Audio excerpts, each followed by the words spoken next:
Hey guys, it's Bear with the Gimpy Camper. I just wanted to give you a quick tip today.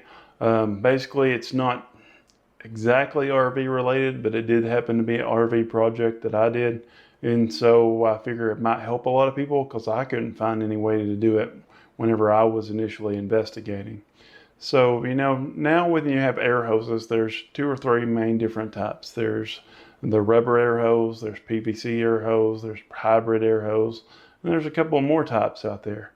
Well, used to work on that rubber air hose, it was no big deal. You cut it in half. You take if you wanted to put a new end on there, you take a barbed fitting and squeeze it in there, and you'd put a hose clamp or something on the outside.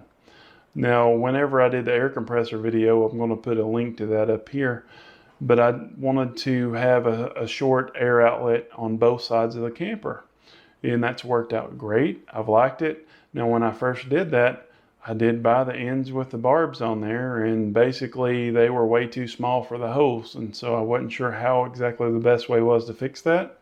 Couldn't find anything in the local store to fix that I knew of, and so I had to come up with a solution. I did find one on Amazon here.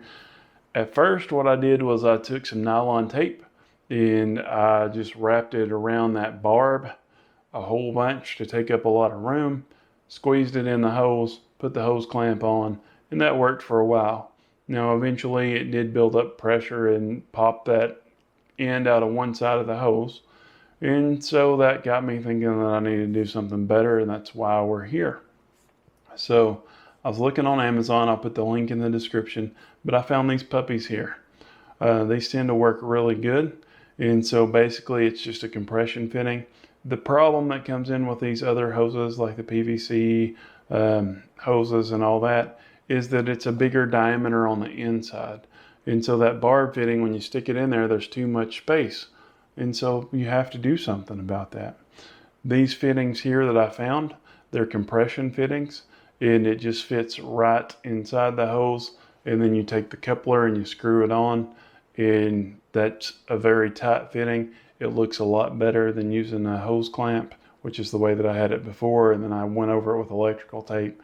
This looks a lot more finished, and it's a good way to make a hose because I didn't want to buy like two 25-foot hoses. You can only, you can't buy two like 6-foot hoses, which is all I needed. And so this is just a great way to do that, and I hope it helps somebody out there. If it did, leave a comment. If you got any other ideas, anything that you want me to share with you, things that I've done on the camper or my plans, just leave that in the comments too, and we'll see you next week. Do not forget to hit that subscribe button.